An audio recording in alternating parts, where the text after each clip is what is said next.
Number 15. Pennywise can make you forget. The people of Derry mysteriously forget all about the unsolved missing children cases. Pennywise, or It, was born of another dimension called the Macroverse, the existential space that encompassed all things before the Big Bang created the universe. If the monster comes from another dimension, how did It arrive on Earth? Well, he arrived in the location of Derry, the town he resides in throughout the novel, about 1,000,000 years ago. He landed there like an asteroid, but was not immediately active.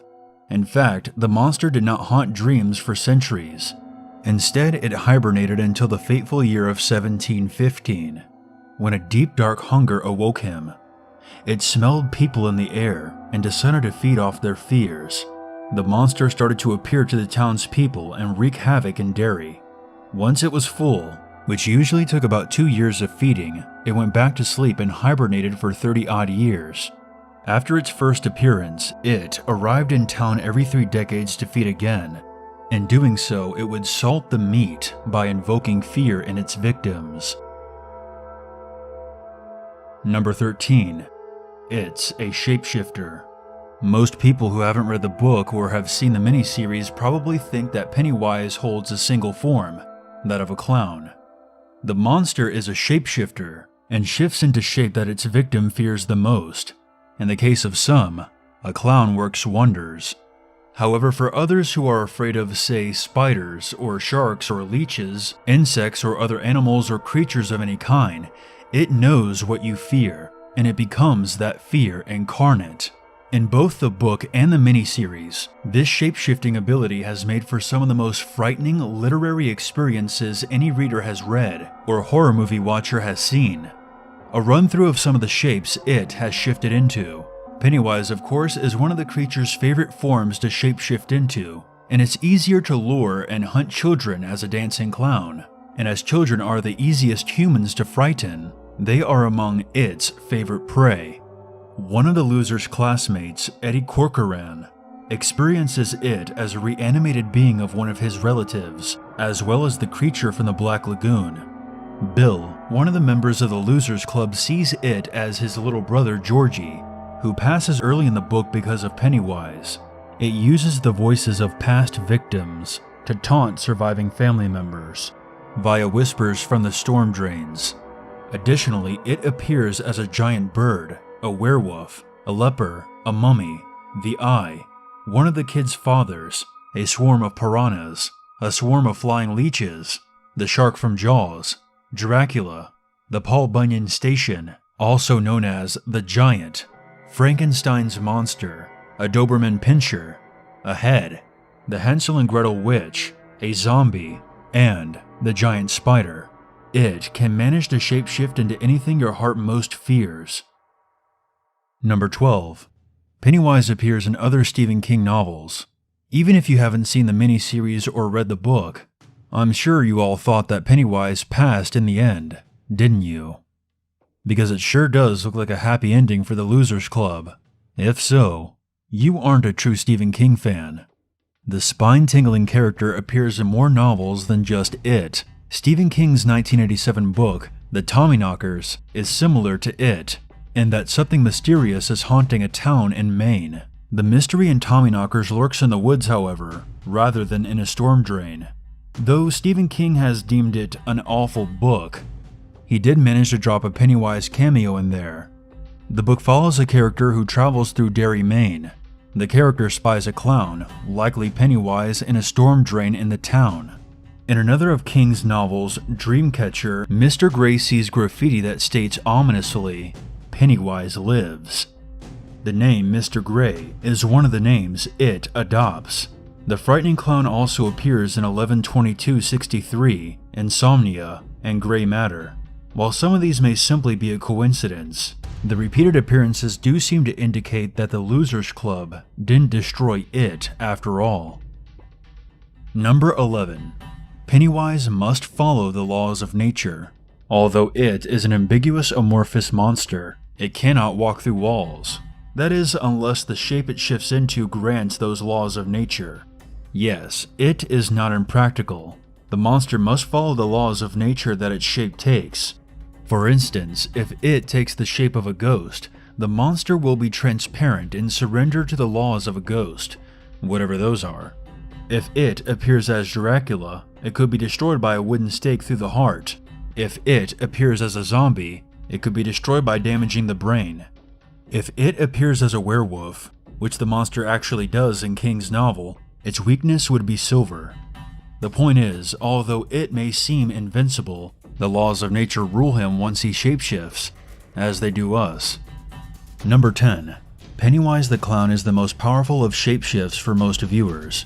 Stephen King knows what frightens us. In fact, he said in an interview with Conan O'Brien that he specifically chose the image of a clown because clowns frighten children more than anything. They do have that kind of monstrous thing going for them, he said. The new It is set to be even more chilling, and Muschietti plays on the reasons why Pennywise is especially frightening to people.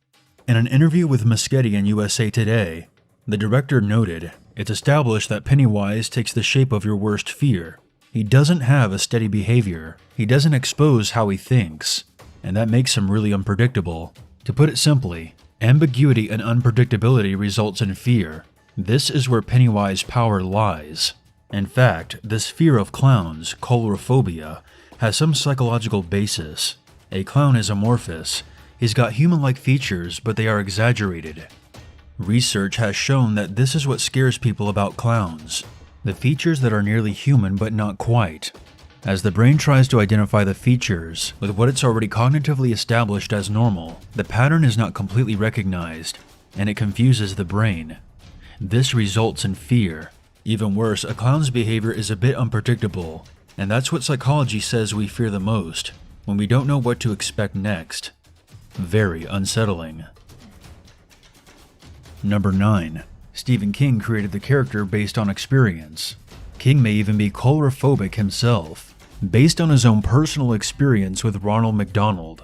Mind you, King wasn't even a child when he crossed paths with Mr. McDonald on a first-class flight. King was seated next to the clown, who completely out of character ordered a gin and tonic, lit up a cigarette on a flight, so this must have been ages ago, and started to chat with King. He said he had come from McDonald Land. Where that is, only Ronald knows. The clown also told the famous writer that he was headed to New England to attend a McDonald's opening. Although the clown certainly didn't do anything the real Pennywise would have done, the impression stuck with him, and he turned it into art. Number 8. Pennywise inspired some of King's regular future themes. Pennywise really was the foundation upon which King built. Some of his major themes were based in the creature of It. For instance, the power of memory is strong in It, and is reoccurring in future King novels. King often delves into his characters' memories to pull fear from them, making the memory a manifestation of what haunts his characters. In It, for example, as previously mentioned, one of the Loser Club characters, Bill, remembers his younger brother, Georgie. The memory of his brutal slaying haunts the older brother, and Georgie is what it appears as to Bill. Tying in with that, childhood trauma is another King staple. It appears in future books like The Regulator and Dreamcatcher. Of course, in It, the Losers Club is made up of children who certainly are traumatized throughout the novel, which affects them for the rest of their lives. A third lasting theme found in It, and reoccurring throughout King novels, is the darkness hidden beneath the facade of traditional small-town values. This theme recurs in novels like Needful Things and Black House. King likely wants to hit home that no matter what humanity claims to be, no matter what values they uphold, the darkness is there, the evil is there, the fear is there, and this is where It lives inside us all. Number 7.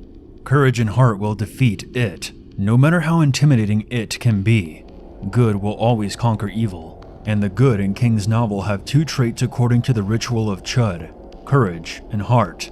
With these two traits, you can defeat Pennywise, or whatever shape it shifts into to capitalize on your fear. Courage and heart are its weaknesses, and the Loser Club's strength.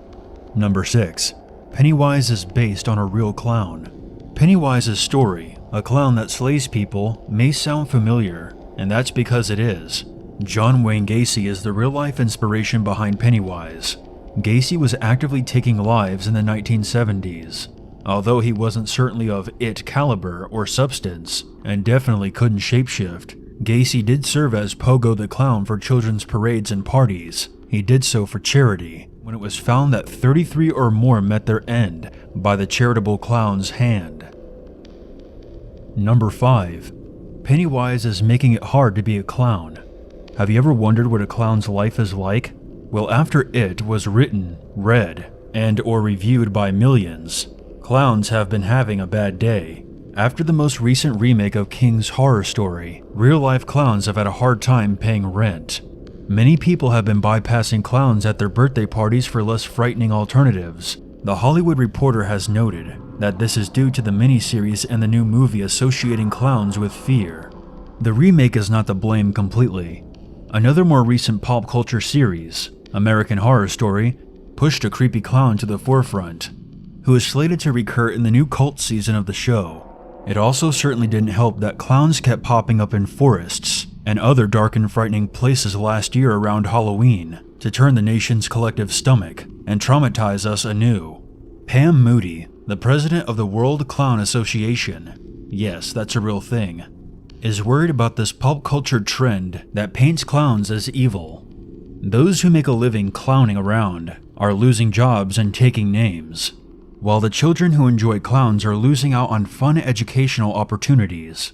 For instance, Moody's character, Sparky the Firefighter Clown, educates children about fire safety. In an interview with The Hollywood Reporter, Moody said, "People had school shows and library shows that were canceled. That's very unfortunate.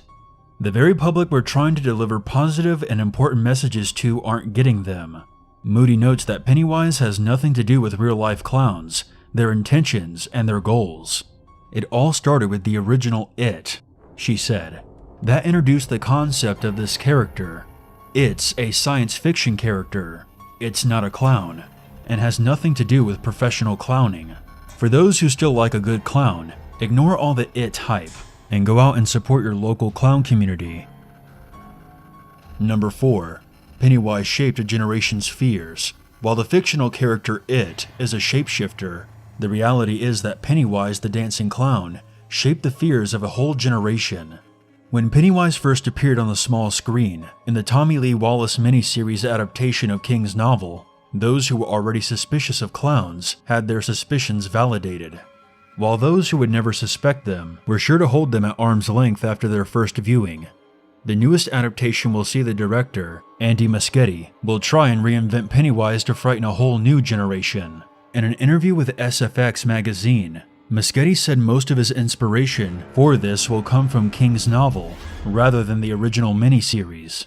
As most people who grew up in Generation Y can attest, if Muschietti does Pennywise right, which judging from the previews looks like he has, Generation Z and Alpha are unlikely to get the new film's iconic scenes out of their heads either. Soon all generations will be coulrophobic. Number 3. Pennywise's true form is nothing as it appears. You might be wondering what it is when it's not becoming fears. One might ask, is its true form a clown? Is it a spider? Does it even have a true form? Remember the monster's strange history and backstory. It was born of another dimension. That means its true form probably lies in something beyond our physical realm. The human mind will never know what it is, but we all know that its true form lies in the other realm. Number 2. Pennywise has many other powers. While you may have guessed that Pennywise isn't a simple being, you probably don't know how deep his bag of tricks is exactly. The following is just a handful of its powers of destruction. Illusions. The monster is a master of illusion, and this should come as no surprise. Pennywise's bag of tricks can make its victims crazy. Some of the illusions it can create are gushing blood, balloons floating towards the wind, frightening noises, dancing photographs, and various smells, such as rot, cotton candy, and popcorn. In other words, it plays on all the senses of its victims. Partial invisibility. Even worse, only the people it chooses to torment can actually sense anything it puts out there. The only way the illusion will disappear is if the victim can force his mind over matter and see through the illusion perfectly. Moreover, unless it chooses to reveal itself, Only those who know about it and believe in the monster's existence are able to see it in full. For instance, Beverly and Ben encounter Pennywise in her home and in the public library, respectively. Telepathy. If the monster is close to you, it might be able to read your mind. This is how it is able to shapeshift. It finds your fear and exploits it. The monster is also capable of communicating telepathically with those around him. Regeneration. Yes, it is not invincible. As mentioned, the monster is susceptible to the laws of nature, to which form it takes are susceptible. However, the monster does spontaneously regenerate after it is attacked or harmed. Still, this regenerative ability is unclear and unpredictable throughout the novel. For instance, a giant bird appears to one of the characters, Mike. When Mike attacks it with broken tiles, the bird doesn't stick around and wait to be injured. It flies away instead. But when it shapeshifts into a werewolf, a shot to the head results in instant regeneration. So is this power all-encompassing, or could it actually be taken down in one of its physical forms? That's for the reader to decide. Brainwashing. The entire town of Derry is brainwashed. At the very least, they pretend to forget the havoc the monster wreaks on their small town. And it has something to do with this. The monster seems to control the minds of those who live in Derry. As Bill of the Losers Club says, any place they go, they won't see it, they won't hear it, they won't know it. Those citizens who are the weakest seem to be the most susceptible to its brainwashing. Plant Slayer. Slaying humans isn't enough for it. The creature can also slay plants. Though this power doesn't seem to have a purpose, it does add to its evil. Teleporting. While we said that it takes on the natural law of whatever shape it shifts into, the fact is that the essence of it can teleport wherever the hell it wants. The shapeshifter can disappear and reappear across a limited distance, although it doesn't choose to do so frequently. This makes the frightening creature all the more terrifying, as it again exploits the human fear of the unpredictable. Weather. The weather seems to follow its lead. During some confrontations between it and the Losers Club, a thunderstorm breaks out. This indicates that it is capable of controlling the weather in and around Derry, as well as the people in it. Telekinesis. The monster is able to control inanimate objects as well. It can lock doors, mess with electronic devices, make objects float, fall, and move around in a supernatural way. With all of these powers and more, it's no wonder that it is the ultimate horror super. Number 1. The turtle is its enemy. The monster's origin takes us back eons, to the macroverse in which it was created and lived. This is where it found natural enmity in the turtle. Like Pennywise, the turtle is a regular in other King novels, such as the Dark Tower series. Here, the turtle is given another name, Maturin, a guardian of the beam. The Dark Tower series indicates that both the turtle and it have been created by an omnipresent source called the Other. The two are sworn enemies in a battle of creation against consumption. If you want to know more about this battle, you'll have to delve into the King novels and decide for yourself what it and the turtle really are. Are they symbolic of something larger than a sinister sewer-dwelling clown? Knowing King, probably.